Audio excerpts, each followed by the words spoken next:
Gandivete, o podcast do seu pet.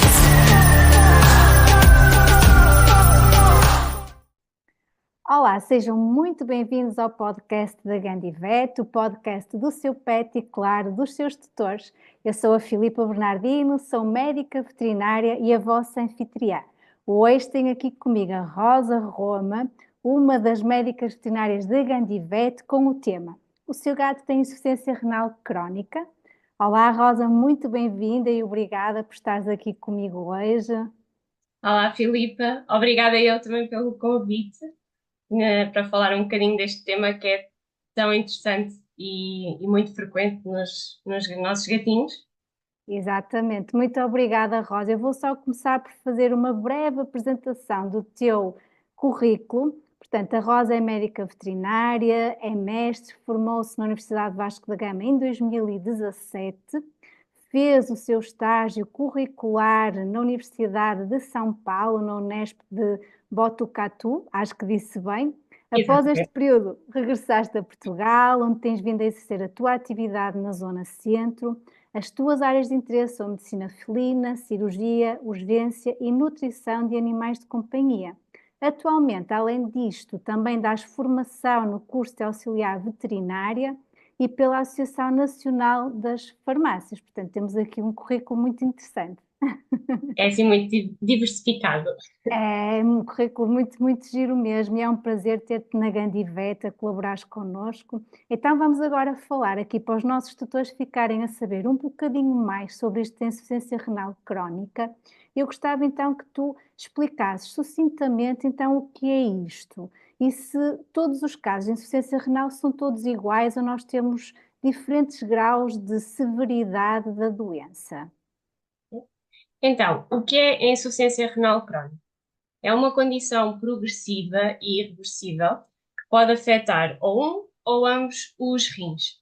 A sua evolução muitas vezes é silenciosa e pode decorrer durante meses ou anos sem nós darmos por isso, tornando-se assim, muitas das vezes, o diagnóstico tardio e o que vai dificultar também aqui o prognóstico.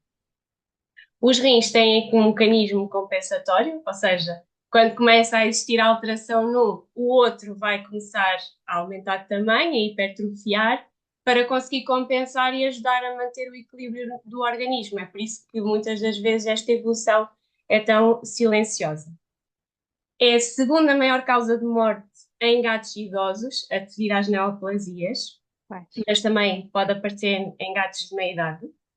Estima-se mais ou menos que um em cada 5 gatos com mais de 15 anos tem esta doença. E estes valores têm vindo a aumentar porque também está muito relacionado com o aumento da esperança média de vida, uma vez que também cada vez mais temos cuidados com os nossos animais, com a alimentação, vacinações, desparasitações. Portanto, por um lado é bom, temos aqui a esperança média de vida aumentada, Claro. mas estas doenças também vão começando a surgir com maior frequência e também existe cada vez mais a sensibilização dos tutores para cuidados com estes animais. As principais causas de insuficiência renal são diversas. Sabemos que há gatos que têm uma predisposição genética para uma determinada doença, que é a doença poliquística, que é frequente nos gatos persa, por exemplo.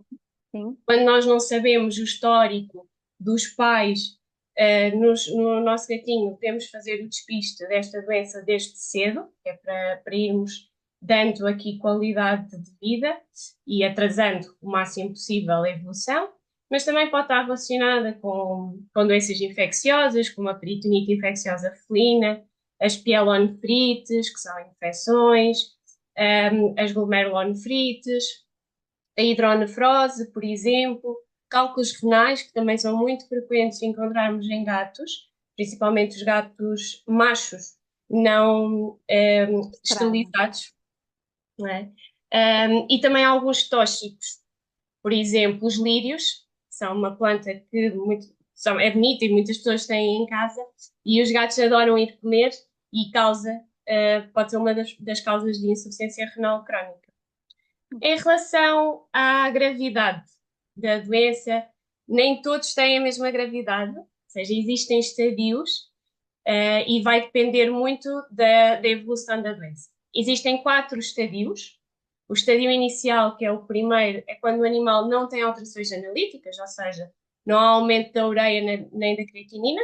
Nós designamos como não azotémicos, né? Mas apresenta já alterações renais à ecografia ou à palpação do abdômen. Pode ou não ter proteinúria renal, também é outra Que é proteína na urina, não é? Para quem nos está a ouvir, a exatamente. perda de proteína na urina. E também pode existir a perda de capacidade de concentração da urina, ou seja, começa a ficar mais clarinha, quase tipo água, que é Ok. dos sinais de alerta. Depois temos o segundo estadio, em que já há uma diminuição da taxa de filtração glomerular, ou seja, já começa a existir maior perda funcional do rim, e já aqui vai existir então uma azotemia mais discreta e uma sintomatologia também mais discreta, mas vão surgindo alguns sinais.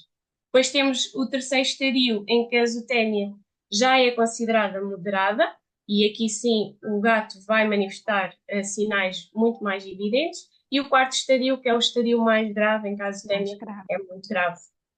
Oh, Aí pode surgir então o síndrome urémico.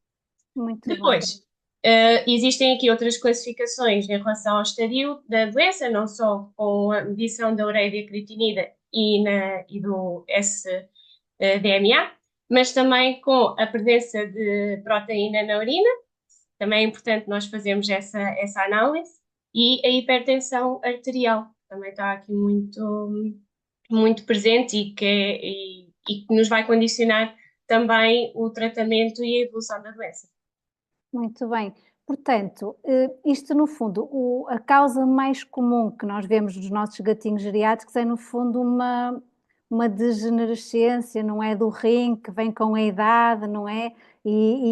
Portanto, estas causas todas que tu mencionaste, no fundo, são outras causas primárias, não é? Que geralmente não são aquela que nós vemos nos gatinhos mais geriátricos. Quer dizer, nós falamos de gatinhos geriátricos, mas eu por acaso li um estudo que menciona que a partir dos 9 anos de idade nós já começamos a ter realmente casos de insuficiência renal crónica.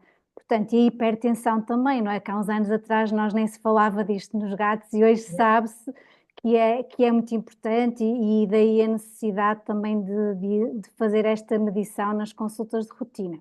Então, dito isto, todos os estádios que descreveste da insuficiência renal, o que é que os tutores devem estar atentos em casa? Quais são aqueles sinais que podem indicar que o animal está de alguma forma a manifestar a doença, não é? Mostrar esta falha no fundo do rim, porque o rim eu digo sempre que é tipo o coador do nosso organismo, é o filtro do É nosso verdade. organismo que deixa de funcionar em condições. Então, quais são os sintomas que os gatos geralmente manifestam? Então, como a doença tem uma evolução progressiva, nós podemos ter inicialmente sintomas muito inespecíficos, ou seja, vômitos esporádicos, que às vezes até associamos à questão da bola de pelo, que é outra realidade nos nossos gatos. A prostração é um dos principais sinais que um gato dá quando está mal, é que tenta esconder-se mais, procurar sítios mais isolados e está mais paradinho. Portanto, é outra sintomatologia, a desidratação e também alguma perda de apetite. Mas isto é tudo assim muito inespecífico, portanto, pode estar relacionado com a insuficiência renal como ser outra Como com coisa. outra doença qualquer, não é? E geralmente Exatamente. quando os gatinhos ficam mais velhinhos também ficam mais parados e os tutores associam muitas vezes isto à idade, não é? Que já não têm É, tanta energia. Portanto, estarem atentos a estas alterações. E a desidratação, eles até podem ver como o pelo assim um bocadinho mais quebradiço, não é? Ou uhum. até quando eles começam a ter menos cuidados de higiene, a ficar com o pelo um bocadinho mais feio. Portanto, os tutores, quando virem estes sinais, devem realmente ter o sinal de alerta, é isso, não é, Rosa? Ou seja, Exatamente. procurarem o médico veterinário. E quando vão ao veterinário, porque as pessoas também têm alguma relutância muitas vezes em ir, ou seja, como disseste muito bem no início, cada vez mais há mais preocupação com o bem-estar animal, os tutores procuram mais os veterinários, tentam ter um cuidado de saúde mais frequente e uma visita ao médico veterinário mais frequente. É importante então explicar aos tutores como é que se faz então o diagnóstico? Ou seja, o meu gato tem uma insuficiência renal crónica, o que é que o veterinário tem que fazer na clínica para chegar a este diagnóstico? Então, nós temos vários passos, vários exames complementares. Além do exame físico geral, onde vamos perceber que há alteração da condição corporal, pode haver perda de massa muscular, desidratação.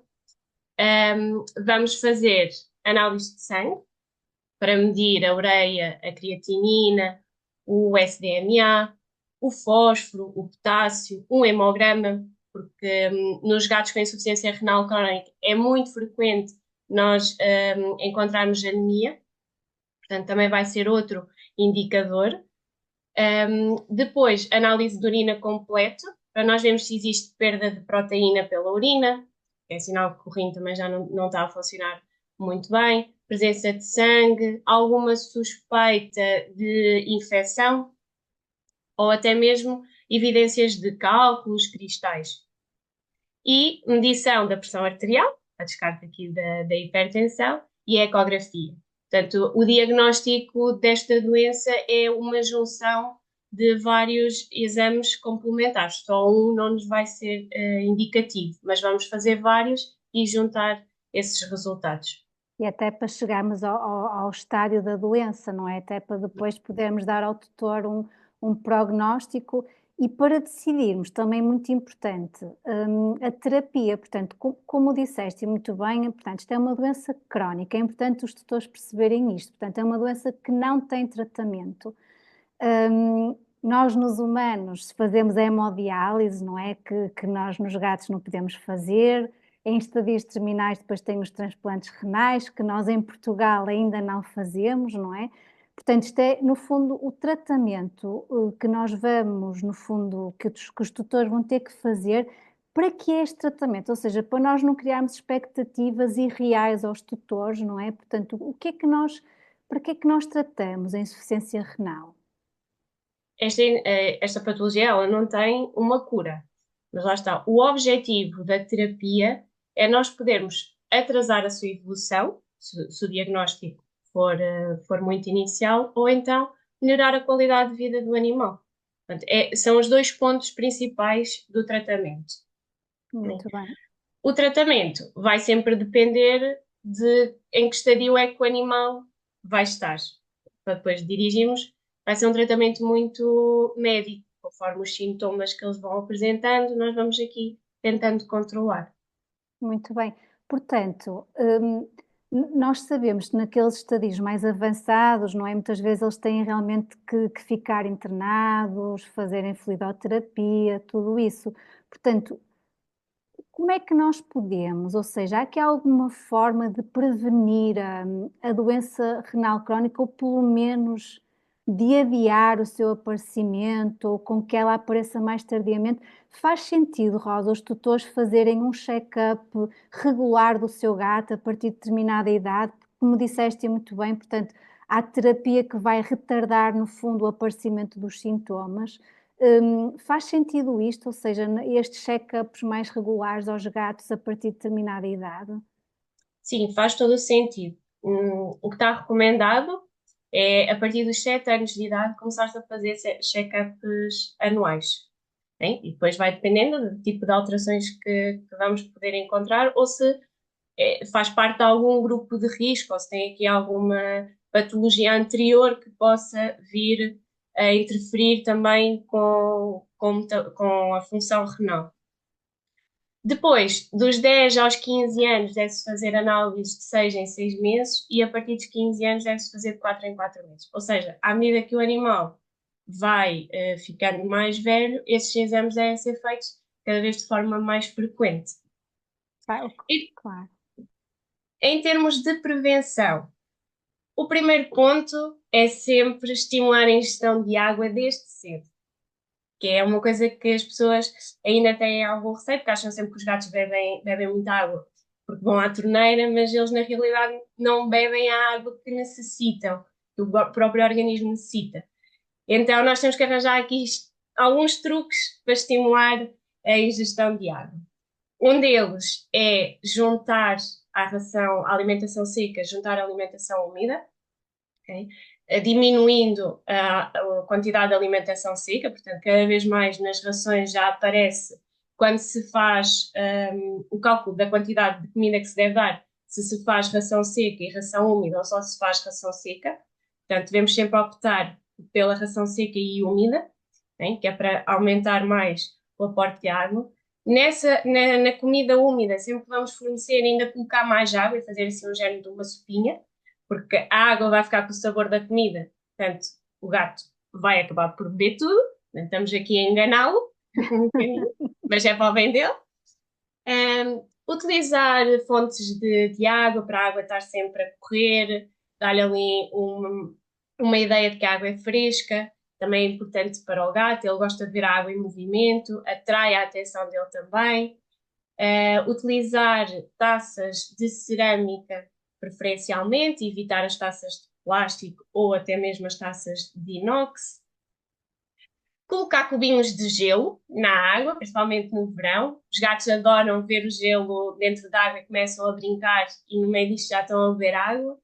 Podemos fazer inclusivamente esses cubinhos de gelo com água onde cozemos peixe, sem temperos, antes de colocarmos os temperos, mas aproveitar essa água para fazer os cubinhos, ou colocar nos cubinhos de gelo pedacinhos de peixe. Pronto, tudo isto são alguns truques para enganar o gato, mas para estimular aqui a ingestão de água, porque é muito importante. A grande maioria deles passa quase a vida desidratado, não é desidratado clinicamente, né, que vai trazer alterações, mas eles bebem mesmo muito pouca água. E, portanto, precisamos aqui destes pequenos truques. Depois, uma boa alimentação é essencial. A alimentação é a base de tudo. Portanto, se nós queremos ter um gato saudável e evitar que surjam doenças cada vez mais cedo, fazer uma boa alimentação, uma alimentação equilibrada, com proteína de grande qualidade, que é um dos principais pontos da alimentação dos gatos, isso é muito importante. Muito bem. Depois, também ter aqui alguns cuidados a nível de ambiente. Portanto, evitar, como eu disse, as plantas que possam causar insuficiência renal. Os gatos, como gostam de andar a roer tudo o que é plantinhas e ervas, eles têm muito essa tendência. E por mais que nós pensemos que as plantas estão em sítios altos que os gatos não conseguem chegar, eles vão chegar. Eles adoram desafios e gostam de sítios altos. Portanto, temos este cuidado também. Por exemplo, outra substância tóxica é o etilenoglicol, que é muito utilizado nos carros, e há alguns gatos que sejam assim mais atrevidos, podem acabar por ter contacto com essa substância e ingerir. E o sabor Nunca também é fazer doce. O sabor também é doce, o etilenoglicol, o Exatamente. que faz que torne ainda mais Atrativo. Exatamente. Nunca fazer automedicação em casa. Ok? Deve ser sempre feito medicação nos gatos e nos cães também, mas sempre com acompanhamento médico-veterinário. Ok? Os gatos têm aqui particularidades no metabolismo das medicações e por isso mesmo depois também muitas delas, antibióticos, anti-inflamatórios, podem agravar ou provocar mesmo aqui a insuficiência renal. Portanto, temos que ter algum cuidado. E quando o gato tem aqui uma predisposição genética, como já falámos, começar logo a fazer um acompanhamento desde cedo, com despiste, com análises regulares. Se teve uma patologia antes, mais uma vez, ir fazendo aqui exames para se fazer um acompanhamento e começar a estadiar e a controlar a doença o mais cedo possível. Muito bem. Parece mesmo tudo isso que diz é realmente o conselho. Só aqui uma ressalva que é o facto dos gatos beberem da torneira, que os tutores acham muita piada, não é? Eles beberem da torneira, e o problema é que depois eles habituam-se, e então é que ainda deixam de ingerir a água que deviam ingerir, não é? Porque estão sempre à espera, como os tutores não estão 24 sobre 24 horas em casa, não é? Nem é em termos Exatamente. ambientais o indicado, não é? Deixarmos a água a correr para eles beberem.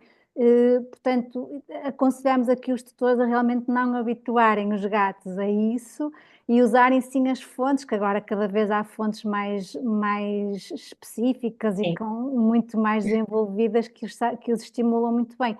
Outra coisa muito importante, que é aqueles comedores que são junto com os bebedouros, não, os gatos também detestam, não é? Portanto, ter sempre separados e de cerâmica, como tu disseste, para realmente os estimular. Portanto, um resumo que tiramos daqui, Rosa, a ver se concordas comigo. Portanto, esta é uma doença crónica. Os gatos devem fazer a partir dos 7 anos check-ups regulares para realmente haver um diagnóstico precoce da doença e para podermos começar a intervir a nível terapêutico, de forma a que a doença progrida o mais lentamente possível, porque nós não conseguimos impedir que a doença aconteça, não é? Mas Exatamente. podemos pelo menos fazer com que ela avance o mais lentamente possível. Portanto, falaste de imensas coisas. Também há as dietas, certo? Para os pacientes renais que podemos dar e que é logo aconselhável a partir do momento que nós verificamos que eles têm uma predisposição, estão numa fase inicial da doença renal, certo? Porque nós sabemos que elas são um bocadinho caras, às vezes, não é? São mais caras que uma dieta fisiológica, mas eu gostava que deixasse aqui esse conselho aos tutores. Vale ou não a pena a dieta renal, mesmo sendo mais cara? Vale muito a pena. É um investimento, mas é um investimento que também vai trazer qualidade de vida ao animal. Não é só. Claro, A dieta renal tem algumas especificidades, não é só para ter lá escrito renal para parecer bem. Portanto, é uma dieta que vai ter baixa concentração de proteína, porque a proteína depois vai acabar por afetar também o rim e fazer com que a doença evolua mais rápido. Também vai ter menos fósforo, vai ter um aporte calórico um bocadinho maior, porque lá está, temos esta baixa de proteína e tem que haver aqui uma compensação. E o aporte calórico nos gatos é muito importante para eles não desenvolverem outras doenças, né?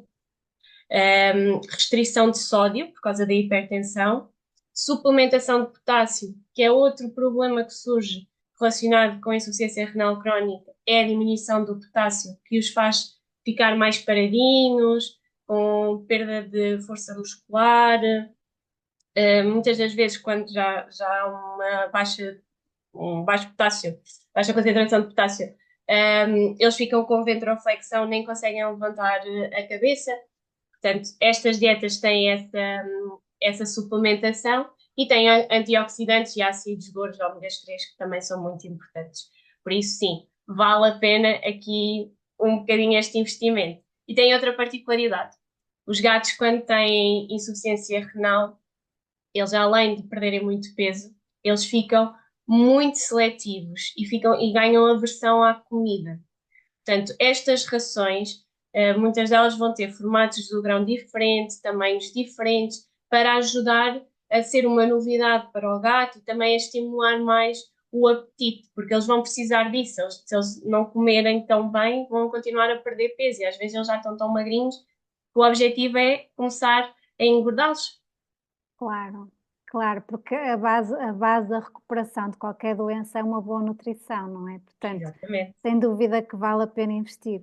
Rosa, gostei muito de ter aqui, de estar à conversa contigo. Muito, muito obrigada. Foi mesmo um prazer estar contigo aqui hoje.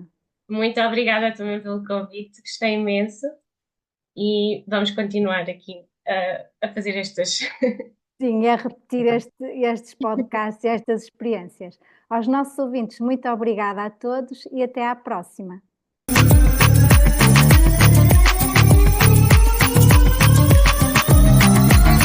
Candy Vet, o podcast do seu pet.